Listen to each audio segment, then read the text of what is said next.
Hey guys, welcome back to a new video. I'm Stephanie West. I'm a licensed counselor here in the state of Michigan, and I am owner and operator of In Progress Counseling.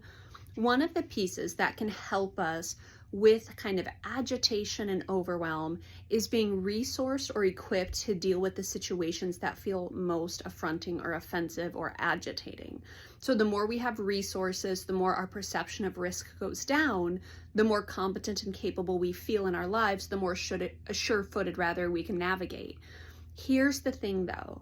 Often grief has to be a part of that process too, because our resources don't automatically mean other people are going to understand us, other people are going to kind of give their blessing on our lives. Other people might still push back, especially when we find our voice. And so I want to invite in a particular intervention today that even just yesterday I had to work with 3 separate clients on it, because there's a pervasive sense of feeling misunderstood by someone who wants particular outcomes for them or wants them to navigate their mental health journey differently, someone who wants them to move at this other person's timeline, someone who wants to be kind of highly critical about their kind of growth process. And I sit with clients who, they kind of look at me and they're like, Steph, I feel like I'm doing it all wrong. I feel like because it looks different than what this person wants, that automatically means I'm doing it wrong. And further, this person who is my friend or my family is trying to convince me that I'm doing it wrong. And so let's say that you've gone through just a horrific dismantling in life and you are trying to restructure a new reality where you're more confident and competent and sure-footed. But in doing that, you kind of have to reorganize your support system, maybe even your vocation, your geography.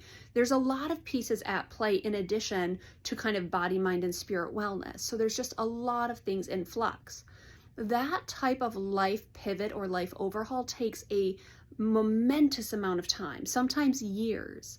And there are people that might get kind of exhausted with our process of reconstruction, or they might say like, hey, you've been sad for a really long time now. Could we kind of move it right along, please? I'm uncomfortable with your sadness.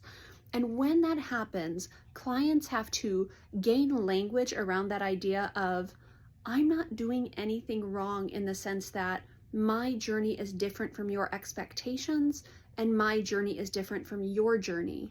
That doesn't mean I'm doing it wrong.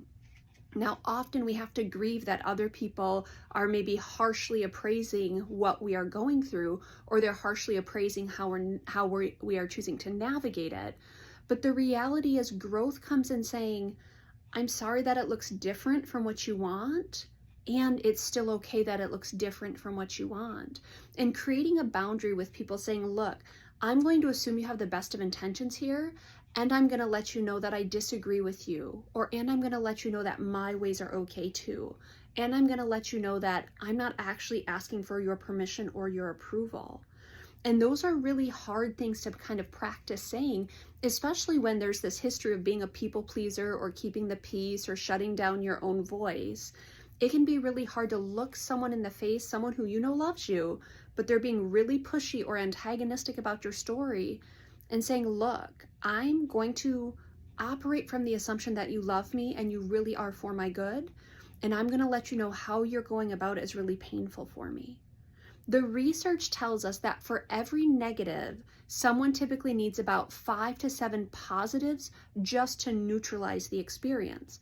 And so what happens when we're with someone who's well-intentioned but pretty critical of us, that type of critical, it hits again and again and again, and it creates these deficits of courage, these deficits of resilience. It creates deficits in our kind of motivation, because we're just kind of blunt force absorbing other people's big opinions, and the critical just kind of, it weights us pretty heavily.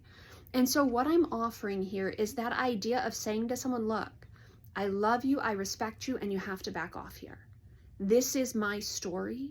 This is my journey. And if it looks different from yours, I think that's okay. And if it looks different from what you want and that's upsetting to you, I'm still going to proceed as though it's okay, because it's my life and it's my story and I answer for that. I just don't answer to you for that. Now, there are people who love us that want to influence us towards the positive. So we have to hold that tension of, they might have the best of intentions and the way they are going about it is hurtful to me. It's painful to me because I'm absorbing it as criticism or disapproval. And so we want to gain the ability and the strength to say, look, how I go about it is different. And that's not personal. It's just the way I'm going about it. Your ways are good for you, and I'm going to work on doing the things that my experts say is good for me, or my history says is best for me, or my best of intentions are coaxing me and coaching me forward in. And it will look different, and we can agree to disagree on the path. But please don't use your disapproval as criticism towards me. It's very painful. And I have to sit with a lot of really broken humans who are further kind of stymied in their growth journey, because so many people weigh in and say, you're doing it wrong, you're getting it wrong, you're taking too long, go faster, do it my way. And it's like, you know what? I'm trying to actually forge ahead, figuring a few things out for myself this time around, because I spent a lot of time listening to all the other voices in my life. And so for right now, it looks a little different, and I'm okay with it. I'm asking you to be okay with it. And I'm not actually asking for your approval in my process. That's a really good skill to have built when other people are so okay giving their disapproval of things. And even if it's well-intentioned and coming from a place of love, you're allowed to say, hey, I hear you, I honor your intention, and I'm gonna need you to stop. It's really painful the way you're choosing to come at me right now. This is my story, these are my choices. I'm not asking for your permission, and I'm going to give you permission to do whatever you want in your story, and I'm going to maintain that right in my story too.